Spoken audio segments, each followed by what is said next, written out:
In this video, we're going to do a service on both the front and rear differential on this E90, this 2010 328 Xdrive, but the process will be similar to many other BMWs with the Xdrive platform. If you have everything at the ready, this job is easy to do at home and it takes you about 30 minutes. It is easier for me because I have a lift, but it is completely doable with a jack and some jack stands. You don't want to use ramps for this job. You want your vehicle to be level, so jacks and jack stands or a lift. Once you're under the vehicle, access to the rear diff is really easy. It's right out here in the open.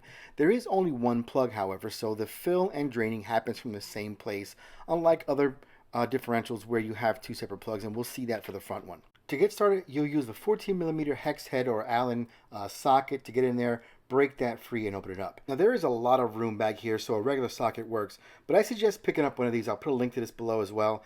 This is crucial for tight to reach spaces, like when doing the transfer case on this same vehicle. Once you undo the plug, you might have some fluid drain out, you may not. This is the most time-consuming part of the job. Next here is removing the fluid from here.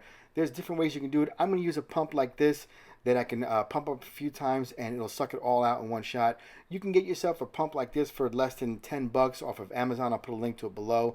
There's even electronic ones. Any pump will do. You just want to get all the fluid out of here. You'll hear some gurgling and you'll see some bubbles here once the fluid's almost out. But I suggest when you see that, take that hose, wiggle it around, find low spots, and make sure you get as much fluid out as you can. I'll put a link to this below. This is the fluid I like to use. It works fine in BMWs. I've used this actually for the last 5 years on BMWs with no problem. You'll see here rated GL5, which is what the car calls for. And I like that these can come in these little bags here to make it easy to get into tight spots. So now you're just going to fill this up. You're going to squeeze fluid into this rear diff until you see it start to leak out. Once it leaks out and it gets down to a drip, clean off the mating surface here where the new plug goes into. Also, you need a new plug. It is essential. You don't want that O-ring, that used O-ring, to try to seal this back up again. And you want to torque that down to 60 Newton meters. After that, a little brake clean and a rag to clean this up. Now, with the exception of inspecting for a leak, the rear is done. We can move to the front. To get access to the front differential drain plug, you'll have to remove this stiffening plate here. There's a few bolts, you can just zip those off with an impact. If you work your way up to the side, you'll see just above and to the right of the axle is the fill plug. And you don't even have to remove your tire for this. You can just tilt it all the way out, and you'll have enough room to get an extension in there. Following the cardinal rule of fluid changes, make sure you can crack open this fill plug before you do anything else. You'll need an extension to get in there. You'll have enough leverage to crack that open with a 1/2-inch ratchet. Once you know that this can open up, you're going to move down bottom. You can use an impact to easily remove the bolts that hold on this stiffening plate.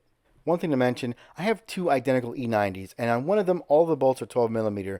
On this one, most of them are 12, but the two front ones are 16s. Go figure, but you should have those sockets at hand. With the plate out of the way, you have access to the front differential. You'll see the plug resting between the subframe and the engine. Make sure you have something ready to catch the fluid. Using that same 14mm Allen head or hex head socket, crack this open and let it drain out. Once again, you'll want to use a new plug for this. I'll put a link to them below. I like getting them from FCP. Make sure the mating surface is nice and clean once this is down to a drip, and install your new plug, torquing it down again to 60 Newton meters. I'm going to hit that with a little brake clean and clean off the surface. To refill, once again, we're just going to pump fluid into that fill plug hole until you see it start to leak out. I'm just going to put a few rags underneath here just to catch some of that fluid when it starts to leak out and make it less of a mess for myself.